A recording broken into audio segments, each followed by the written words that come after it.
ఆ బ్రీతింగ్ అంటే గుర్తుకొచ్చింది, వీళ్ళిద్దరు ఒకటైంది కూడా ఆ బ్రీత్ వల్లనే. ఓకే, ఎవరెవరు? పవిత్ర అనే ఆంటీ ఆంటీ ఆంటీ చందు అనే మా ఫ్రెండ్ కి క్లోజ్ అవ్వడం, అక్కడి నుంచి వాళ్ళ బాండింగ్ ఏర్పడడం, దాని తర్వాత అది ఎక్కడికో ఎలానో వెళ్ళాల్సిన పట్టాలు ఎలానో వెళ్ళిపోయి ఇలా ఇప్పుడు ఇంతకి కారణమైంది. అంటే మీరు ఇప్పుడు మాట్లాడేటప్పుడు ఏదో అన్నారు ఒకసారి మళ్ళీ, ఆంటీ అని వినిపించట్లేదా మీకు? ఎందుకు అట్లా విమర్శిస్తున్నారు? ఎందుకు అట్లా విమర్శిస్తున్నారు అంటే మన మధ్యలో లేదు, మన మధ్యలో ఉన్నా లేకపోయినా భయ్ నేను ఒక మాట అంటా ఎందుకు ఇన్ని రోజులు నేను చెప్పాను, నేను కాళ్ళని 2-3 సార్లు మాట్లాడి నేను చెప్పిన ఇనేటోళ్ళకి చెప్తాం భయ్, ఇన్నోళ్ళకి ఎంత చెప్తాం? ఇంట్లో టోళ్ళు చెప్తేనే ఎవరు ఇంటలేరు, బయట నువ్వు మీరైతే చూస్తున్నారు కదా, ఇంట్లో వాళ్ళు చెప్తేనే ఎవరు వింటలేరు, నువ్వెవరు రాబాయ్ అని అనేసరికి ఎలా అనిపిస్తుంది? మధ్యలో నాకు రూమర్స్ వినిపించినాయి, నాకు మధ్యలో కలిసిండు, అన్ఫార్చునేట్లీ వెళ్తుంటే కలిసిండు, దాని తర్వాత కాల్ కూడా చేసా, చనిపోయే ముందు ఆ ఇంటర్వ్యూ అయిన తర్వాత నీ కాల్ చేసా, ఒక్క నిమిషం కూడా నాతో మాట్లాడలే బిజీలో పెట్టేసిండు, అయిపోయింది, అలా జరిగిపోయింది. ఐటమ్ అని ఎందుకన్నా అంటే ఒకటి మా ఓన్ని కూడా నేను తప్పని చెప్తున్నా, నేను చందుది కూడా తప్పే, ఎందుకంటే ఇప్పుడు 2 చేతులు కలిస్తేనే క్లాప్స్ అవుతుంది, అవునా కదా? కానీ ఎక్కువ తప్పు ఈ పవిత్ర అని చెప్తా, ఐటమ్ ఆంటీదనే చెప్తా. ఎందుకోసం అంటే కన్నడ ఇండస్ట్రీ తను చిన్నప్పుడే మ్యారేజ్ అయింది, మ్యారేజ్ అయిపోయిన తర్వాత చలో ఏదో తనకున్న కారణాల వల్ల అది సెట్ అవ్వక సీరియల్స్ అవి ఇవి యాక్ట్ చేసుకుంటూ చాలా మంచి ఫేమ్ సంపాదించుకుంది. దాని తర్వాత ఆమెను చూసి ఎందుకో మన తెలుగు ఇండస్ట్రీ దరిద్రమా లేకపోతే ఏందో తెలియదు కానీ ఇక్కడున్న బాయమ్మలు ఎవ్వరు నచ్చరు, ఇక్కడున్న ఆర్టిస్టులు ఎవ్వరు నచ్చరు, అక్కడ వాళ్ళదే బాగుంటుందేమో, నాకైతే అర్థం కాదు మరి, టు బి ఫ్రాంక్ చెప్తున్నా. అరే ఇంతమంది ఇక్కడ ఛాన్సులు లేక ఎవరెందుకు పోయి నాకు ఆపర్చునిటీలు లేవు, ఏం తక్కువ ఉంది నాకు, నేను హైదరాబాద్లో ఉంటా, ఇంకా మంచి పనులు చేస్తుంటా, అవసరం లేదు ఇక్కడ వాళ్ళు అవసరం లేదు, అక్కడ వాళ్ళది అయితేనే వీళ్ళకి బాగా నిండుతుంది అనమాట. అందుకని అక్కడ వాళ్ళనే పిలిపించుకుంటాడు, హీరో కావాలి, విలన్ కావాలి, అందరు కావాలి, మనం తెలంగాణలో బతుక్కుంటూ మనకేమో తమిళనాడులో కావాలి. ఇది ఎంతవరకు కరెక్ట్ బై? ఎవరన్నా నా గురించి ఏమన్నా అనుకోండి భయ్, ఏ డైరెక్టర్ చూడు ఎవరన్నా చూడండి, నాకేం సంబంధం లేదు, ఉన్న మాట చెప్తున్నా. ఛాన్సులు లేక ఇలా జక్మరాయించుకుంటున్నాం భయ్, బయట వాళ్ళని తీసుకొచ్చి ఎందుకు ఇక్కడ వాళ్ళగా టాలెంట్ లేదా? ఎందుకు టాలెంట్ లేదు? పిలిపించి ఒకసారి చేస్తేనే కదా తెలిసేది, ఇక్కడ వాళ్ళు అవసరం లేదు భయ్, బయట వాళ్ళే ఇలా బాగుంటుంది, బయట వాళ్ళే కావాలి వీళ్ళకి, డైరెక్టర్లకు కావచ్చు ఎవరికన్నా కావచ్చు, ఇక ఇక్కడ జోకనే పనికి బయట వాళ్ళ జోకనేకి అయితే బాగా పనికి వస్తుంది. అంటే ఇక్కడ వాళ్ళం కాకుండా బయట బయట వాళ్ళవే కావాలి, బయట వాళ్ళవే జోకుతుంటారు బాగా. పిలిపించుకున్నారు, ఓకే ఆమెకు ఒక ఫేమ్ ఉందని చెప్పి పిలిచారు, క్యారెక్టర్ మంచిది ఇచ్చాడు, దాంతో బ్రదర్ క్యారెక్టర్ మనోడు చేశాడు, అంతా అయింది. దాని తర్వాత వాళ్ళిద్దరి మధ్య కమ్యూనికేషన్ ఎట్లా సెట్ అయిందో తెలియదు, బయటికి రూమర్స్ వచ్చాయి, రూమర్స్ వచ్చిన తర్వాత నాకు కూడా కొన్ని తెలియడం జరిగింది. దాని తర్వాత నేను కలిసినప్పుడు చెప్పిన తర్వాత లైట్ రూమర్స్ అనేవి మామూలే కదా, మన ఇండస్ట్రీలో బయట కూడా ఎన్నో జరుగుతుంటాయి కదా అని అన్నాడు. దాని తర్వాత మళ్ళీ రూమర్స్ కాదా నిజమని తెలిసిన తర్వాత నేను కాల్ చేసి మాట్లాడా, నువ్వెంతలే అరే జలరాబాయ్ నీదేంది నాదేంది అన్నట్టు ఏదో మాట్లాడాడు. సరే మా ఇద్దరికి బ్రేక్ అయింది, నా టెన్షన్స్ వల్ల నేను ఆగిపోయా, మా మమ్మీ మదర్ చనిపోయిన సెంటిమెంట్లో నేనున్నా, ఇదంతా ఇందాక వస్తుంది ఇక్కడ దాకా వస్తుంది. మళ్ళీ ఐటమ్ అనే గర్లు చందు ఐవాన్ చందు బాయమ్మ అని చెప్పి కోసుకుందంట. చేయి కోసుకోవడం ఇది ఇంకో మిరాకిల్. ఇది మా వాడు ఒప్పుకోలేడు భయ్ ఫస్ట్, స్టార్టింగ్ లో ఒప్పుకోలేడు, నా దేశం ప్రకారం మా వాడు ఒప్పుకోలేడు. నేను కూడా మీరు ఎట్లయితే అన్నారు కదా గ్రౌండ్కి వెళ్ళి మొత్తం అంతా గ్యాదరింగ్ చేసి తెలుసుకున్నా అని చెప్పి నేను కూడా తెలుసుకున్నా. ఎవరు ముందుకు రావట్లేరు భయ్, అందరు మా వాడినే బ్యాడ్ అంటుంటే ఎందుకంటారు భయ్ బ్యాడ్? మా వాళ్ళ గుడి కూడా ఉందని చెప్పి నేను మీడియా ముందుకు వచ్చిన. ఇప్పుడు మీరు పిలిస్తేనే నేను వచ్చినా కదా, నా అంతా అయితే నేను రాలే కదా, అవునా కదా? పిలిస్తేనే వచ్చా, నా అంతా నేను రాలే. ఒకటి అది ఎలా జరిగిపోయిందో ఏమో కోసుకోవడం మా వానికి అంటే తొందరగా సెంటిమెంట్ అయిపోతాడు. చిన్నపిల్లని మెంటాలిటీ డేరు చాలా ఉంది, చిన్నపిల్లని మెంటాలిటీ. అరే మరి ఏం ఊహించుకున్నాడో ఏంటో ఏమో తర్వాత విషయం. చందుది పక్కన పెడితే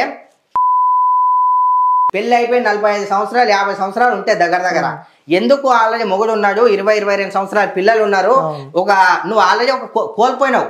ఒక ఆడదానికి భర్తను కోల్పోతే ఎంత బాధ ఉంటుందో నీకు తెలుసు, తెలిసి కూడా ఇక్కడ ఇంకొక ఆడదాని జీవితాన్ని నాశనం చేసావు. తెలిసి కూడా ఇక్కడ ఇంకో ఆడామె జీవితాన్ని నాశనం చేసావు. నువ్వు నాశనం అయ్యేది కాకుండా ఆల్రెడీ అంతకుముందు 2-3 ఎఫ్ఐఆర్ ఉందని చెప్పి కూడా విన్నా నేను. నువ్వు నాశనం కాకుండా యుగంలో కూడా పైనుంచి ఇప్పుడు బ్యాడ్ నేమ్ ఎక్కువ వచ్చిందే మనోనికి. అవునా కదా? ఇక ఇదైతే కరెక్ట్ అయితే కాదు. నేను కరెక్ట్ మాట్లాడుతున్నా లేదా నాకున్న ఆవేదనతోనే నాకున్న బాధతోనే నేను ఇలా చెప్పుకుంటున్నా. మీకు ఆడియన్స్ కానీ ఎవరికైనా కానీ తప్పుగా అనిపిస్తే నేనేం చేయలేను దానికి. అంటే ఇద్దరు కలిసి 6 to 7 సీరియల్స్ నటించారు. ఎలా ఉండేవారు చందు మీద? అన్న చందు ఒక చిన్నపిల్లని మనస్తత్వం, చాలా డేర్ ఫెలో. ఎవరైనా బాధలో ఉంటే తట్టుకోలేడు. ఎంత పెయిన్ అయినా ఒకటే అనుభవిస్తాడు.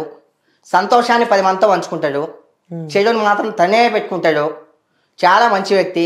ప్రతి ఒక్కరితో కలిసి ప్రతి ఒక్కరితో సార్ అని కాదు, బాబాయ్, అంకుల్, బ్రదర్, మామ ఇలాంటి లాంగ్వేజ్. పరాయి స్త్రీని నేను అంటే నాకు తెలిసినంత వరకు వేరే వాళ్ళని చూసింది అయితే నేనైతే చూడలేదు. అలాంటి వ్యక్తి కూడా కాదు చందు. ఇప్పుడేవో కొత్త రూమర్స్ వాళ్ళ భార్య వచ్చి లేదు నైట్ అంతా వచ్చి హింసించి నన్ను కొట్టేటోడు చేసేటోడు, తాగుడు అలవాటు ఉంది, అది ఉంది, ఇది ఉంది. తాగుడు గోవై కామన్ ఎవరన్నా తాగుతారు. ఎవరన్నా ఇప్పుడు చిన్న మాట అన్న ఒక చిన్న మాట అన్న, ఇప్పుడు నేను చెప్తే మీరు వింటున్నారు. ఇప్పుడు వైఫ్ అండ్ హస్బెండ్ మధ్య 4 గోడల మధ్య ఏం జరిగిందో అడగడానికి చందు లేడు. ఒక చిన్న మాట బ్రదర్, అడగడానికి శిల్పా సిస్టర్ ఉంది. శిల్పా సిస్టర్ చెప్పింది ఓకే, నేను బిలీవ్ చేస్తా. కానీ అది ఎంత నిజం ఉంది, ఎంత అబద్ధం ఉంది చనిపోయిన చందుకు కూడా తెలియాలి.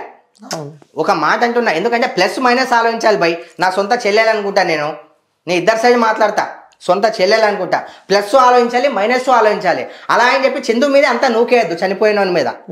ఎందుకంటే నాకు తెలిసినంత వరకు చందు మంచోడే, ఒక్క పని చేసిండు ఓకే. అది కూడా రావడం వల్ల అది సంథింగ్ ఏదో మీకు తెలియదు ఏముంది. ఇప్పుడున్న జనరేషన్ లో అంతా అదే పైనుంచి ఏమో తొక్కలో కోర్టు ఆర్డర్. ఎవరితో అయినా ఇష్టం ఉంటే లివింగ్ రిలేషన్షిప్ పెట్టుకోవచ్చు. ఇది ఒకటి. సిస్టర్ కూడా ఫైట్ చేయడం జరిగింది, అన్ని దగ్గర వెళ్ళారు, ఎక్కడ న్యాయం జరగలేదు. కానీ ఒక దాంట్లో గొప్పది సిస్టర్. ఎందుకంటే ఇంత తెలిసినా కూడా లోపల అంత పెయిన్ భరించుకుంటూ అంత చూసుకుంటూ అది ఉంది కదా, దాని గ్రేట్ ఆన్సర్ సిస్టర్కి. ఇదొకటి.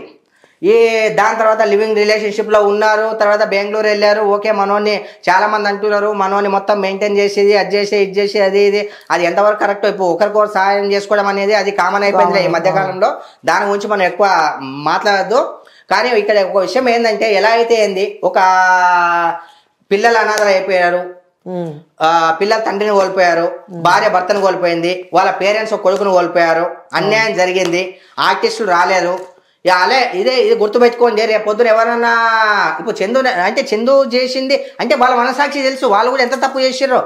ప్రతి ఒక్కరు మంచిగా కాదు. ఇప్పుడు నువ్వు జూన్యంగిత కూర్చున్నావు, నేను శూన్యగిట్లా కూర్చున్నా, నేనెంత లంగానో నా మనసాక్షికే తెలుసు, నేనెంత మంచోనో నాకు తెలుసు, నువ్వెంత లంగావో నీకు తెలుసు, నీ మనసాక్షి తెలుసు, నువ్వెంత మంచోనో నీకు తెలుసు, నీ మనసాక్షి తెలుసు. పైన ఒకడు క్యాప్చర్ చేస్తుంటాడు దేవుడు. అవునా కదా? లేనోని గురించి ఎలిగేషన్స్ వదిలేసి ఒక్క విషయం చెప్తా, ప్రతి ఒక్క ఆడియన్కి, ప్రతి ఒక్క మీడియాకి, ప్రతి ఒక్కరికి చూసింది చూసినట్టు రాయింది, చెప్పింది చెప్పినట్టు అది నిజమా కాదా తెలుసుకొని మీలా గ్రౌండ్ వర్క్ చేశారంటున్నారు కాబట్టి అదే చూపించండి.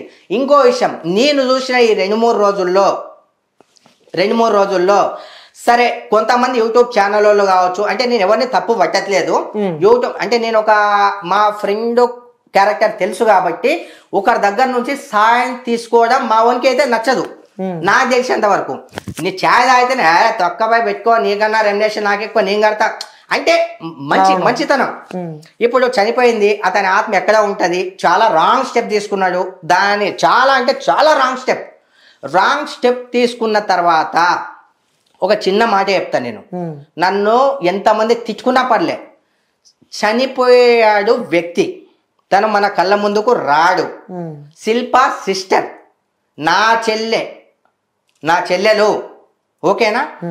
చనిపోయిందని తెలిసిన తర్వాత సరే అన్ని రోజులు నువ్వు సైలెంట్గా ఉన్నావు. చనిపోయిన వ్యక్తి మీద మీరు ఏమన్నా అనుకో సిస్టర్, నువ్వు నన్ను తిట్టుకున్నా పర్లే, నువ్వు నన్ను ఏం చేసినా పర్లే, చనిపోయాడు కాబట్టి అతని ఆత్మశాంతి కోసం చనిపోయినోడు తిరిగి రాడు. కానీ నువ్వు మీడియా వాళ్ళకి నన్ను ఇలా కొట్టేటోడు చేసేటోడు ఇలా అలా చెప్పొద్దు సిస్టర్. ఎందుకోసం అంటే అది సరే కొట్టిండేమో చేసిండేమో ఓకే, ఇప్పుడు బతికి లేడు, అవన్నీ చెప్పుకొని మీ దగ్గరికి పిలిపించుకుందాం అన్నాకి. చనిపోయాడు వ్యక్తి. ఒకవేళ అవి జరిగినా కూడా ఇన్ని రోజులు నువ్వు లోపలే పెట్టుకున్నావు కదా, దయచేసి ఆ లోపల పెట్టుకున్నవి ఈ కొంచెం సేపు ఎందుకు నువ్వు లోపల పెట్టుకోలేకపోతున్నావు? ఆల్రెడీ సగం బ్యాడ్. ఇప్పుడు నువ్వు కూడా నీ భర్తను నువ్వు కూడా సరే నేను ఒప్పుకుంటా, తప్పు చేశాడు రాలేదు ఓకే 100% తప్పు. ఒకవేళ బతుకున్నట్టయితే నేను కూడా చెంపదెబ్బ కొట్టేటోడిని ఓకే. చనిపోయినోని గురించి ఒకవేళ నిజాలు ఒకవేళ ఉన్నా కూడా మనసులోనే పెట్టుకోగాని మీడియా ముందు, ఎందుకంటే ఇన్ని రోజులు మనసులోనే పెట్టుకున్నావు కదా, చనిపోయిన వ్యక్తి మీద ఇప్పుడు చెప్పాల్సిన అవసరం లేదు సిస్టర్.